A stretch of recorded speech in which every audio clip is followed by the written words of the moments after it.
স্বাগত বিশ্ব বাংলায়, সঙ্গে আছি আমি দিলওয়ার হোসেন। শুরুতেই সংবাদ শিরোনাম। সৌদি আরবে বৈষম্যের শিকার অনেক প্রবাসী বাংলাদেশি, কূটনৈতিক তৎপরতায় সংকট সমাধানের দাবি রেমিটেন্স যোদ্ধাদের। মালয়েশিয়ায় বাংলাদেশ দূতাবাসের জরুরি বিজ্ঞপ্তি জারি, বিভিন্ন সেবার বিষয়ে সচেতন হওয়ার পরামর্শ। এবং অবৈধ অভিবাসন ঠেকাতে বিশেষ ব্যবস্থা নেওয়ার ঘোষণা দিয়েছে ব্রিটিশ স্বরাষ্ট্রমন্ত্রী। আগামী 6 মাস চলবে এই অভিযান।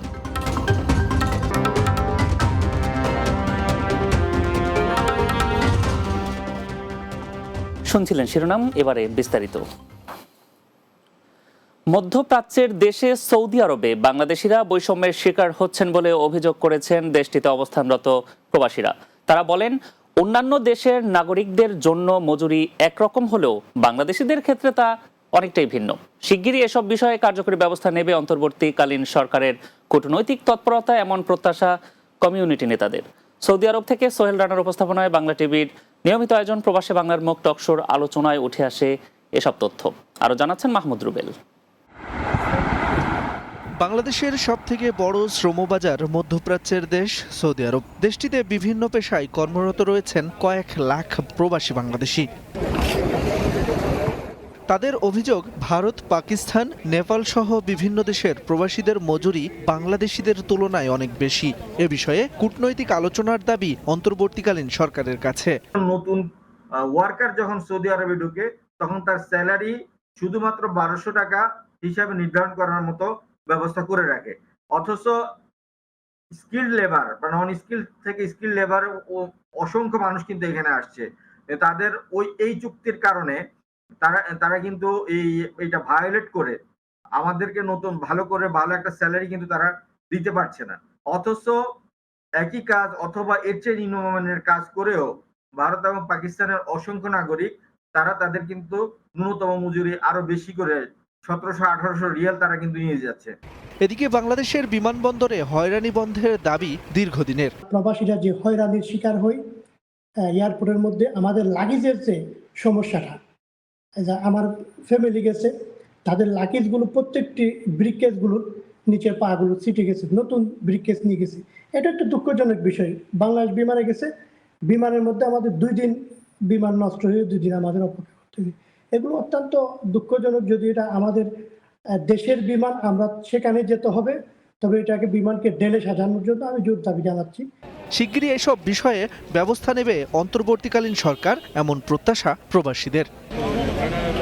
Mahmud Rubel, Bangla TV news desk. মালয়েশিয়ায় পাসপোর্ট সেবা গ্রহণ সংক্রান্ত হাই কমিশন সচেতনতামূলক জরুরি বিজ্ঞপ্তি প্রকাশ করেছে। বুধবার হাই কমিশনের ফেসবুক পেজে প্রকাশিত বিজ্ঞপ্তিতে বলা হয়, বাংলাদেশ হাই কমিশন কুয়ালালামপুর প্রবাসী বাংলাদেশিদের সেবাদানে সর্বদা সচেষ্ট থাকে। প্রবাসীদের হয়রানি, দীর্ঘসূত্রতা, সেবা প্রত্যাশীদের সঙ্গে অসদাচরণের মতো বিষয়গুলো হাই কমিশন অত্যন্ত গুরুত্ব সহকারে বিবেচনা করে তা লাঘবে প্রতিরোধমূলক ব্যবস্থা গ্রহণ করে আসছে। হাই কমিশনের বর্তমান জনবল দিয়ে প্রায় 15 লাখ বাংলাদেশি প্রবাসীকে বহুবিধ সেবা প্রদান সম্পন্ন করা সর্বদাই একটি বড় চ্যালেঞ্জ। হাই কমিশন থেকে প্রদত্ত পাসপোর্ট সেবায় দীর্ঘসূত্রতা এবং অনিয়ম নির্মূল করার অভিপ্রায় নিয়ে হাই কমিশন বিগত 3 বছরে কিছু গুরুত্বপূর্ণ সিদ্ধান্ত গ্রহণ করেছে। এসব কার্যক্রমের কিছু ইতোপূর্বে প্রবাসীদের অবহিত করা হয়েছে। এছাড়া 12 ঘন্টা কল সেন্টারের মাধ্যমে পরামর্শ দেওয়া অব্যাহত রয়েছে বলে জানান দূতাবাস। অবৈধ অভিবাসন ঠেকানো এবং দেশের সীমান্ত সুরক্ষা ব্যবস্থাকে আরো শক্তিশালী করতে অভিযান শুরুর ঘোষণা দিয়েছেন ব্রিটেনের স্বরাষ্ট্রমন্ত্রী ইয়েভেতে কুপার। আগামী 6 মাসে এই অভিযান চলবে বলে জানিয়েছেন তিনি। সামাজিক যোগাযোগ মাধ্যমে এক্সে এক পোস্টে তিনি বলেন, দেশের সীমান্তকে পুরোপুরি সুরক্ষিত রাখতে যাবতীয় কঠিন এবং স্পষ্ট পদক্ষেপ নিতে তারা প্রস্তুত। ব্রিটেনের জনগণ অবৈধ অভিবাসন থেকে মুক্তি চায়। বৃহস্পতিবার একটি বিবৃতিতে দিয়েছে ব্রিটেনের স্বরাষ্ট্র মন্ত্রণালয়। সেখানে বলা হয়েছে, এই অভিযানের অংশ হিসেবে জাতীয় আইন প্রয়োগকারী সংস্থা ন্যাশনাল ক্রাইম এজেন্সিতে 100 জনেরও বেশি বিশেষজ্ঞ গোয়েন্দা ও তদন্ত কর্মকর্তা নিয়োগের সিদ্ধান্ত নিয়েছে সরকার।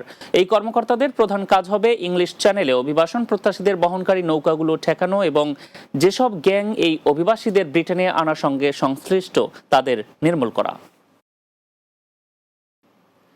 বিশ্ব বাংলায় নিচ্ছি এবার ছোট একটা বিরতি। ফিরে আসার পর অন্যান্য সংবাদের সাথে আরো যা থাকছে। দারুল কিরাত ইউকের প্রধান কেন্দ্রের পুরস্কার বিতরণী অনুষ্ঠিত, অংশ নেন কমিউনিটি নেতারা।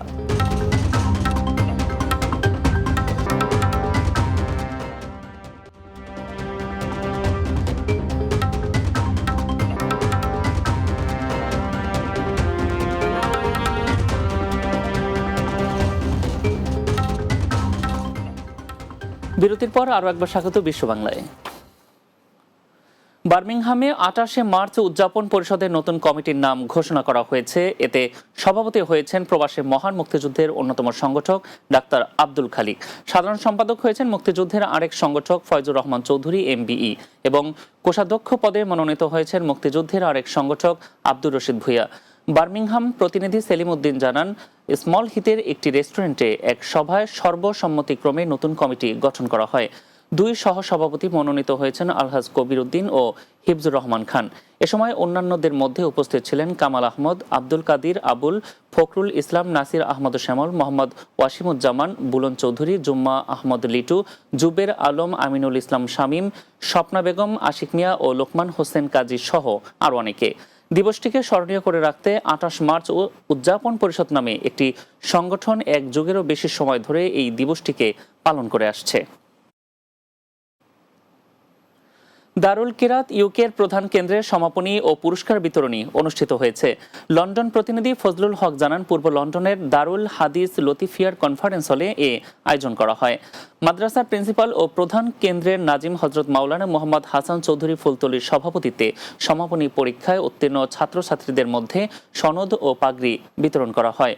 অনুষ্ঠানে প্রধান কেন্দ্রের সকল শিক্ষক, অভিভাবক ও ছাত্রছাত্রীরা উপস্থিত ছিলেন।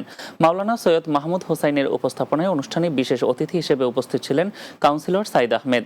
এদিন অন্যান্যের মধ্যে বক্তব্য রাখেন মুহাদ্দিস মাওলানা শিহাবুদ্দিন, লতিফিয়া কারি সোসাইটির সেক্রেটারি মাওলানা মুফতি আশরাফুর রহমান, গভর্নিং বোর্ডের চেয়ারম্যান মাওলানা ফরিদ আহমদ চৌধুরী, ভাইস প্রিন্সিপাল মাওলানা আব্দুল কাহার, সহ নাজিম মাওলানা হাফিজ আনসার আহমেদ ও মাওলানা ইউসুফ আহমেদ সহ আরও অনেকে। কুয়েতে বঙ্গবন্ধু শাহাদাত বার্ষিকী উপলক্ষে দোয়া ও আলোচনা সভা অনুষ্ঠিত হয়েছে। কুয়েত প্রতিনিধি আহ জুবেদ জানান, বাংলাদেশ আওয়ামী লীগ, যুবলীগ, স্বেচ্ছাসেবক লীগ ও ছাত্রলীগ কুয়েত শাখার উদ্যোগে এ আয়োজন করা হয়। কুয়েতের খাইতান এলাকার রাজধানী প্যালেস হোটেলে আয়োজিত সভায় সভাপতিত্ব করেন কুয়েত আওয়ামী লীগের জ্যেষ্ঠ নেতা হোসেন মোহাম্মদ আজিজ। আওয়ামী লীগ নেতা শাহ নেওয়াজ নজরুল ও শামসুল হকের সঞ্চালনায় এতে উপস্থিত ছিলেন আওয়ামী লীগ নেতা সিকান্দার আলী, মুরাদুল হক চৌধুরী, ফয়েজ কামাল, রকনুজ্জামান পিদু, আব্দুল খালিক, মোহাম্মদ হানিফ মিয়া, বাহার উদ্দিন ও রাশেদ মোশাররফ সহ আরও অনেকে। শেষ করব বিশ্ব বাংলা, তার আগে সংবাদ শিরোনামগুলো জানিয়ে দিচ্ছে আরও একবার। সৌদি আরবে বৈষম্যের শিকার অনেক প্রবাসী বাংলাদেশি, কূটনৈতিক তৎপরতায় সংকট সমাধানের দাবি রেমিটেন্স যোদ্ধাদের। মালয়েশিয়ায় বাংলাদেশ দূতাবাসের জরুরি বিজ্ঞপ্তি জারি, বিভিন্ন সেবার বিষয়ে সচেতন হওয়ার পরামর্শ। অবৈধ অভিবাসন ঠেকাতে বিশেষ ব্যবস্থা নেওয়ার ঘোষণা দিয়েছেন ব্রিটিশ স্বরাষ্ট্রমন্ত্রী। আগামী 6 মাস চলবে এই অভিযান। এবং দারুল কিরাত ইউকের প্রধান কেন্দ্রের পুরস্কার বিতরণী অনুষ্ঠিত, অংশ নেন কমিউনিটি নেতারা।